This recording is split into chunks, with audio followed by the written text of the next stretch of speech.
ಒಂದು ಬೆಳಗ್ಗೆ ಹಳ್ಳಿಯ ಶಾಲೆಯ ಬಾಗಿಲ ಮುಂದೆ ಒಂದು ಹಳೆಯ ಜೀಪ್ ಬಂದು ನಿಂತಿತು. ಅದರಿಂದ ಇಳಿದ ಹೊಸ ಶಿಕ್ಷಕನನ್ನು ನೋಡಿದ ಕ್ಷಣಕ್ಕೆ ಇಡೀ ಹಳ್ಳಿ ಮೌನವಾಗಿತ್ತು. ಯಾಕೆಂದರೆ ಅವನ ಮುಖವನ್ನು ನೋಡಿದ ಕೆಲ ಹಿರಿಯರ ಕಣ್ಣುಗಳಲ್ಲಿ ಭಯ ಕಾಣಿಸಿಕೊಂಡಿತ್ತು.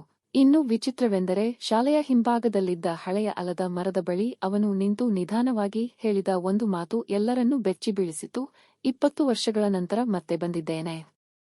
ಅವನ ಧ್ವನಿಯಲ್ಲಿ ಅಡಗಿದ್ದ ರಹಸ್ಯ ಏನು? ಅವನು ಯಾರು? ಈ ಹಳ್ಳಿಯ ಜೊತೆ ಅವನಿಗಿದ್ದ ಸಂಬಂಧ ಏನು? ಆ ಪ್ರಶ್ನೆಗಳಿಗೆ ಉತ್ತರ ಹುಡುಕುವ ಮುನ್ನವೇ ಹಳ್ಳಿಯ ಜೀವನವೇ ತಲೆಕೆಳಗಾಗಲಿತ್ತು. ಮಲೆನಾಡಿನ ನಡುವೆ ನೆಲೆಸಿದ್ದ ಆ ಪುಟ್ಟ ಹಳ್ಳಿಯ ಹೆಸರು ಕಲ್ಲೂರು. ಹಸಿರು ಹೊಲಗಳು, ಮಣ್ಣಿನ ಮನೆಗಳು, ಸರಳ ಜನರು. ಆದರೆ ಆ ಸುಂದರ ಹಳ್ಳಿಯೊಳಗೆ ಒಂದು ಹಳೆಯ ಗಾಯ ಹುದುಗಿಕೊಂಡಿತ್ತು. ಆ ಗಾಯದ ಬಗ್ಗೆ ಯಾರೂ ಮಾತನಾಡುತ್ತಿರಲಿಲ್ಲ. ಹಳ್ಳಿಯ ಸರ್ಕಾರಿ ಶಾಲೆಗೆ ಹೊಸ ಶಿಕ್ಷಕರಾಗಿ ಬಂದವನ ಹೆಸರು ಅರವಿಂದ್. ಅವನ ವಯಸ್ಸು ಸುಮಾರು 35. ಮುಖದಲ್ಲಿ ಗಂಭೀರತೆ ಇತ್ತು, ಆದರೆ ಕಣ್ಣುಗಳಲ್ಲಿ ವಿಚಿತ್ರವಾದ ದುಃಖ ಅಡಗಿಕೊಂಡಿತ್ತು. ಮೊದಲ ದಿನವೇ ಅವನು ಮಕ್ಕಳ ಮನಸ್ಸು ಗೆದ್ದು, ಪುಸ್ತಕ ಓದಿದರೆ ಅಂಕಗಳು ಬರುತ್ತವೆ, ಆದರೆ ಜೀವನ ಅರ್ಥ ಮಾಡಿಕೊಂಡರೆ ಕನಸುಗಳು ನಿಜವಾಗುತ್ತವೆ ಎಂದು ಹೇಳಿದಾಗ ಮಕ್ಕಳು ಚಪ್ಪಾಳೆ ತಟ್ಟಿದ್ದರು. ಕೆಲವೇ ದಿನಗಳಲ್ಲಿ ಮಕ್ಕಳು ಅವನನ್ನು ತುಂಬಾ ಇಷ್ಟಪಡತೊಡಗಿದರು. ಆದರೆ ಹಳ್ಳಿಯ ಕೆಲವು ಹಿರಿಯರು ಮಾತ್ರ ಅವನನ್ನು ಅನುಮಾನದಿಂದ ನೋಡುತ್ತಿದ್ದರು. ಅದರಲ್ಲಿಯೂ ಹಳ್ಳಿಯ ಮುಖಂಡ ಬಸವರಾಜ್ ಅವನನ್ನು ಕಂಡಾಗಲೆಲ್ಲ ಅಸಹಜವಾಗಿ ವರ್ತಿಸುತ್ತಿದ್ದ. ಒಂದು ದಿನ ಅರವಿಂದ್ ಶಾಲೆಯಿಂದ ಮನೆಗೆ ಮರಳುತ್ತಿದ್ದಾಗ ದಾರಿಯಲ್ಲಿ ಒಬ್ಬ ವೃದ್ಧೆ ಅವನನ್ನು ತಡೆದು ಕಣ್ಣೀರು ತುಂಬಿದ ಕಣ್ಣುಗಳಿಂದ, "ನೀನು ರಮೇಶ್ ಮಗನ?" ಎಂದು ಕೇಳಿದಳು. ಅರವಿಂದ್ ಕ್ಷಣಕಾಲ ಮೌನವಾಗಿ, ನಂತರ ನಿಧಾನವಾಗಿ ತಲೆ ಆಡಿಸಿದ. ಆ ವೃದ್ಧೆ ಅಳುತ್ತಾ, "ನೀನು ಬದುಕಿದ್ದೀಯಾ ಅಂದ್ರೆ ದೇವರಿದ್ದಾನೆ" ಎಂದಾಗ ಅರವಿಂದ್ ಕಣ್ಣುಗಳಲ್ಲೂ ತೇವ ಮೂಡಿತು. ಆ ದೃಶ್ಯವನ್ನು ದೂರದಿಂದ ನೋಡಿದ್ದ ಕೆಲವರು ಮತ್ತಷ್ಟು ಗೊಂದಲಕ್ಕೀಡಾದರು. ಹಳ್ಳಿಯಲ್ಲಿ ಅವನಿಗೆ ಈ ಹಳ್ಳಿಯ ಜೊತೆ ಸಂಬಂಧ ಇದೆಯಂತೆ. 20 ವರ್ಷಗಳ ಹಿಂದೆ ನಡೆದ ಘಟನೆಯ ಜೊತೆ ಅವನ ಸಂಬಂಧವಿದೆಯಂತೆ.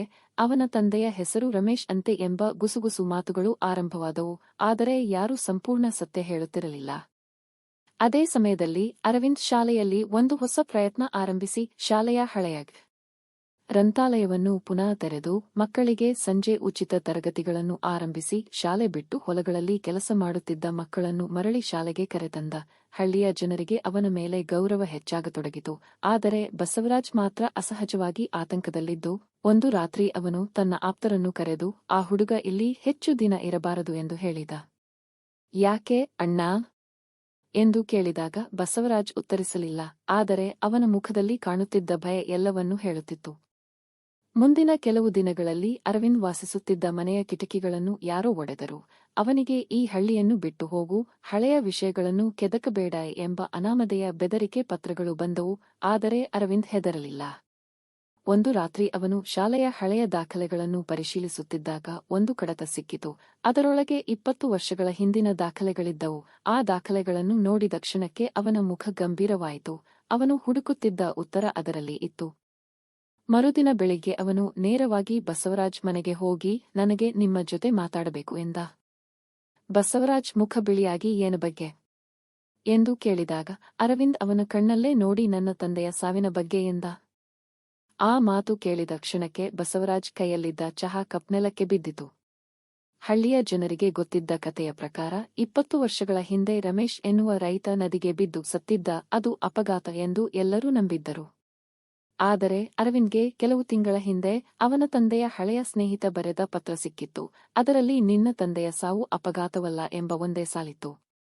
ಆ ಪತ್ರದ ನಂತರ ಅರವಿಂದ್ ತನಿಖೆ ಆರಂಭಿಸಿದ್ದ. ಈಗ ಅವನ ಕೈಯಲ್ಲಿ ಸಾಕ್ಷಿಗಳಿದ್ದವು. ಬಸವರಾಜ್ ಮುಖದಲ್ಲಿ ಬೆವರು ಕಾಣಿಸಿಕೊಂಡಿತು. ಆದರೆ ಅವನು "ನೀನು ತಪ್ಪಾಗಿ ಅರ್ಥ ಮಾಡಿಕೊಂಡಿದ್ದೀಯಾ" ಎಂದಾಗ ಅರವಿಂದ್ ಶಾಂತವಾಗಿ, "ಹಾಗಿದ್ದರೆ ಇಷ್ಟು ವರ್ಷ ಸತ್ಯವನ್ನು ಯಾಕೆ ಮರೆಮಾಚಿದ್ದೀರಿ" ಎಂದು ಕೇಳಿದ. ಆ ಪ್ರಶ್ನೆಗೆ ಉತ್ತರ ಸಿಗುವ ಮುನ್ನ ಆ ರಾತ್ರಿ ಅರವಿಂದ್ ಮನೆಗೆ ಬೆಂಕಿ ಹಚ್ಚಲಾಯಿತು. ಸಮಯಕ್ಕೆ ಹಳ್ಳಿಯ ಯುವಕರು ಬಂದು ಅವನನ್ನು ರಕ್ಷಿಸಿದರೂ ಅವನ ಎಲ್ಲಾ ದಾಖಲೆಗಳು ಸುಟ್ಟುಹೋದವು. ಯಾರೋ ಸತ್ಯ ಹೊರಬರದಂತೆ ಪ್ರಯತ್ನಿಸುತ್ತಿದ್ದರು. ಇದೀಗ ಅರವಿಂದ್ ಬಳಿ ಯಾವುದೇ ಸಾಕ್ಷಿ ಇರಲಿಲ್ಲ. ಆದರೂ ಅವನು ಹಿಂಜರಿಯದೆ ಒಂದು ದಿನ ಶಾಲೆಯಲ್ಲಿದ್ದ ಹಳೆಯ ಅಲಮಾರಿಯನ್ನು ಸ್ವಚ್ಛಗೊಳಿಸುತ್ತಿದ್ದಾಗ ನಿವೃತ್ತ ಮುಖ್ಯ ಶಿಕ್ಷಕರ ಡೈರಿ ಸಿಕ್ಕಿತು. ಅದರೊಳಗೆ 20 ವರ್ಷಗಳ ಹಿಂದಿನ ಘಟನೆಗಳ ವಿವರ ಇತ್ತು. ರಮೇಶ್ ಕೇವಲ ರೈತ ಅಲ್ಲ, ಅವನು ಹಳ್ಳಿಯ ಜನರಿಗಾಗಿ ಹೋರಾಡುತ್ತಿದ್ದ ಪ್ರಾಮಾಣಿಕ ವ್ಯಕ್ತಿ. ಬಸವರಾಜ್ ಮತ್ತು ಅವನ ಸಹಚರರು ಸರ್ಕಾರಿ ಜಮೀನುಗಳನ್ನು ಅಕ್ರಮವಾಗಿ ತಮ್ಮ ಹೆಸರಿಗೆ ಮಾಡಿಕೊಳ್ಳಲು ಪ್ರಯತ್ನಿಸುತ್ತಿದ್ದರು. ರಮೇಶ್ ಅದನ್ನು ವಿರೋಧಿಸಿ ಜಿಲ್ಲಾಧಿಕಾರಿಗೆ ದೂರು ನೀಡಲು ಸಿದ್ಧವಾಗಿದ್ದ. ಆದರೆ ಅದಕ್ಕಿಂತ ಮುಂಚೆಯೇ ಅವನು ಕಾಣೆಯಾಗಿದ್ದ. ಕೆಲವು ದಿನಗಳ ನಂತರ ಅವನ ಮೃತದೇಹ ನದಿಯಲ್ಲಿ ಸಿಕ್ಕಿತ್ತು. ಅಪಘಾತ ಎಂದು ಪ್ರಕರಣ ಮುಚ್ಚಲಾಗಿತ್ತು. ಡೈರಿ ಓದಿದ ಅರವಿಂದ್ ಕಣ್ಣುಗಳಲ್ಲಿ ಕೋಪ ಉರಿಯತೊಡಗಿತು. ಆದರೆ ಅವನು ಪ್ರತೀಕಾರ ಬಯಸದೆ ನ್ಯಾಯ ಬಯಸಿದ. ಮರುದಿನ ಹಳ್ಳಿಯ ಜನರೆಲ್ಲ ಸೇರಿದ್ದ ಗ್ರಾಮಸಭೆಯಲ್ಲಿ ಅವನು ಆ ಡೈರಿಯನ್ನು ಓದಿದ. ಇಡೀ ಹಳ್ಳಿ ಮೌನವಾಗಿತ್ತು. ಜನರು ಒಬ್ಬರ ಮುಖ ಒಬ್ಬರು ನೋಡಿಕೊಳ್ಳುತ್ತಿದ್ದರು. ವರ್ಷಗಳಿಂದ ನಂಬಿದ್ದ ಕತೆ ಸುಳ್ಳು ಎಂದು ಈಗ ಗೊತ್ತಾಗುತ್ತಿತ್ತು. ಅಷ್ಟರಲ್ಲಿ ಬಸವರಾಜ್ ಎದ್ದು ನಿಂತು ಕಣ್ಣೀರು ತುಂಬಿದ ಕಣ್ಣುಗಳಿಂದ, ಹೌದು, ನಾನು ತಪ್ಪು ಮಾಡಿದ್ದೆ. ನಿನ್ನ ತಂದೆಯನ್ನು ಕೊಲ್ಲುವ ಉದ್ದೇಶ ನನ್ನದಲ್ಲ. ಆದರೆ ಆ ರಾತ್ರಿ ನಡೆದ ಜಗಳದಲ್ಲಿ ಅವನು ನದಿಗೆ ಬಿದ್ದ. ಭಯದಿಂದ ನಾನು ಸತ್ಯ ಮರೆಮಾಚಿದೆ ಎಂದ.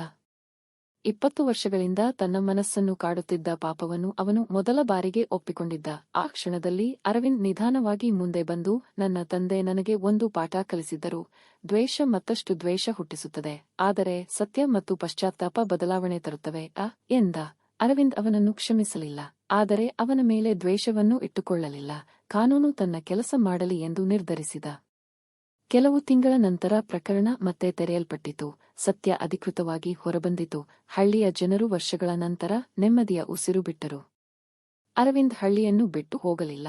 ಅವನು ಅಲ್ಲಿಯೇ ಉಳಿದು ಶಾಲೆಯನ್ನು ಬದಲಾಯಿಸಿ ನೂರಾರು ಮಕ್ಕಳ ಬದುಕಿನಲ್ಲಿ ಬೆಳಕು ತುಂಬಿದ. ಒಮ್ಮೆ ಸತ್ಯ ಹುಡುಕಲು ಬಂದಿದ್ದ ಶಿಕ್ಷಕ ಈಗ ಹಳ್ಳಿಯ ಆಶೆಯಾಗಿ ಮಾರ್ಪಟ್ಟಿದ್ದ. ಒಂದು ಸಂಜೆ ಶಾಲೆಯ ಮೈದಾನದಲ್ಲಿ ಮಕ್ಕಳು ಆಟವಾಡುತ್ತಿದ್ದಾಗ ಅರವಿಂದ್ 20 ವರ್ಷಗಳ ಹಿಂದೆ ತಂದೆಯನ್ನು ಕಳೆದುಕೊಂಡಿದ್ದ ಅದೇ ಹಳೆಯ ಆಲದ ಮರದ ಕೆಳಗೆ ನಿಂತಿದ್ದ. ಆಕಾಶದಲ್ಲಿ ಸೂರ್ಯ ನಿಧಾನವಾಗಿ ಮುಳುಗುತ್ತಿದ್ದಾಗ ಅವನ ಮುಖದಲ್ಲಿ ಮೊದಲ ಬಾರಿಗೆ ಸಂಪೂರ್ಣ ಶಾಂತಿ ಕಾಣಿಸುತ್ತಿತ್ತು. ಯಾಕೆಂದರೆ ಅವನು ಹುಡುಕಿದ್ದ ಸತ್ಯ ಸಿಕ್ಕಿತ್ತು. ಆದರೆ ಅದಕ್ಕಿಂತ ದೊಡ್ಡದಾಗಿ ಅವನು ತನ್ನ ತಂದೆಯ ಕನಸನ್ನು ಜೀವಂತವಾಗಿಟ್ಟಿದ್ದ. ಕೆಲವರು ಶಿಕ್ಷಕರಾಗಿ ಬಂದು ಪಾಠ ಹೇಳುತ್ತಾರೆ, ಆದರೆ ಕೆಲವರು ಬದುಕನ್ನೇ ಬದಲಾಯಿಸುತ್ತಾರೆ. ಕಲ್ಲೂರು ಹಳ್ಳಿಗೆ ಬಂದ ಆ ಹೊಸ ಶಿಕ್ಷಕ ಕೇವಲ ಮಕ್ಕಳಿಗೆ ಅಕ್ಷರ ಕಲಿಸಲಿಲ್ಲ. 20 ವರ್ಷಗಳಿಂದ ಕತ್ತಲಲ್ಲಿ ಹುದುಗಿದ್ದ ಸತ್ಯಕ್ಕೆ ಬೆಳಕು ತೋರಿಸಿದ. ಮತ್ತು ಕೆಲವೊಮ್ಮೆ ಒಂದು ಹಳ್ಳಿಗೆ ಬೇಕಾಗಿರುವುದು ಹೊಸ ರಸ್ತೆ ಅಥವಾ ಹೊಸ ಕಟ್ಟಡ ಅಲ್ಲ, ಒಬ್ಬ ಸತ್ಯವಂತ ಶಿಕ್ಷಕ ಮಾತ್ರ ಎಂಬುದನ್ನು ಎಲ್ಲರಿಗೂ ಅರಿವಾಗುವಂತೆ ಮಾಡಿದ. ನಮ್ಮ ಕತೆ ನಿಮಗೆ ಇಷ್ಟವಾಗಿದ್ದರೆ ದಯವಿಟ್ಟು ಈ ವಿಡಿಯೋಗೆ ಒಂದು ಲೈಕ್ ಮಾಡಿ ಮತ್ತು ನಮ್ಮ ಚಾನೆಲ್ನ್ನು ಸಬ್ಸ್ಕ್ರೈಬ್ ಮಾಡಿಕೊಳ್ಳಿ.